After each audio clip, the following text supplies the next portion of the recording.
2024 সালে তোমরা যারা উচ্চ মাধ্যমিক পরীক্ষা দিয়েছো তোমরা অনেকেই লিখিত পরীক্ষায় 30 বা তার বেশি নাম্বার তোলার পরও কিন্তু ফেল করছো। তার মূল কারণ হলো তোমাদের পাস নাম্বার। তোমরা অনেকেই জানো না উচ্চ মাধ্যমিক পরীক্ষার্থীদের পাস নাম্বার প্রত্যেক সাবজেক্টের কিন্তু আলাদা, এবং এই পাস নাম্বারের মূল ভিত্তি হলো লিখিত পরীক্ষায় তোমাদের 30% এবং প্রজেক্টে 30% নাম্বার তুলতে হবে, তবেই পাস করবে। কেবলমাত্র লিখিত পরীক্ষায় বেশি নাম্বার পেলে প্রজেক্টে নাম্বার পেলে না, তাহলে কিন্তু হবে না। লিখিত পরীক্ষা এবং প্রজেক্টে 30% নাম্বার তুলতেই হবে, তবে তোমরা পাস করবে। তাহলে প্রত্যেক সাবজেক্টে কত করে নাম্বার পেতে হবে ভালো করে দেখে নাও। দেখো, তোমাদের প্রত্যেক বিষয়ে কিন্তু 100 নাম্বারের পরীক্ষা হয়।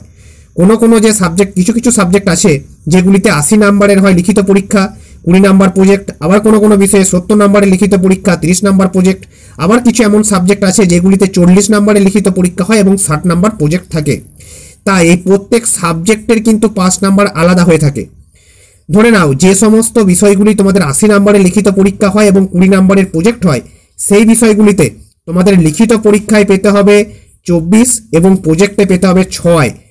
এই 24 এবং 6 পেলে তবে পাস করবে। ধরে নাও লিখিত পরীক্ষায় পেলে 30 এবং প্রজেক্টে পেলে 5, তাহলে কিন্তু ফেল।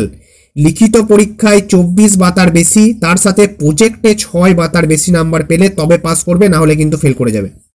বোঝা গেল?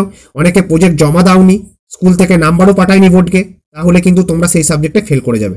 সাধারণত স্কুল নাম্বার দিয়ে দেয়, কিন্তু বিভিন্ন স্কুল যারা অত্যন্ত কড়া তারা কিন্তু প্রজেক্ট যদি তোমরা জমা না দাও নাম্বার কিন্তু দেয় না। বোঝা গেল? দ্বিতীয় যে বিষয়টি বলবো, কিছু সাবজেক্ট আছে যেগুলি 70 নাম্বারের লিখিত পরীক্ষা হয় এবং 30 নাম্বার প্রজেক্ট হয়। এই সাবজেক্টগুলিতে তোমাদের 70 মধ্যে লিখিত পরীক্ষায় পেতে হবে কম করে 21 এবং প্রজেক্টে 30-এর মধ্যে পেতে হবে কম করে 9, তবে তোমরা কিন্তু পাস করবে। লিখিত পরীক্ষায় ধরে নাও 21-এর থেকে বেশি পেলে, ধরে নাও পেয়ে গেলে 50, আর প্রজেক্টে 9-এর থেকে কম পেয়ে গেলে তাহলে কিন্তু ফেল। লিখিত পরীক্ষায় এবং প্রজেক্টেই কিন্তু তোমাদের পাস নাম্বার থাকে। লিখিত পরীক্ষায় 21 পেতেই হবে এবং প্রজেক্টে 9 পেতেই হবে কম করে। হলো? আবার বলি, কিছু এমন সাবজেক্ট থাকে যেগুলি হচ্ছে 40 নাম্বারের লিখিত পরীক্ষা হয় এবং 60 নাম্বার প্রজেক্ট বা প্র্যাকটিক্যাল থাকে।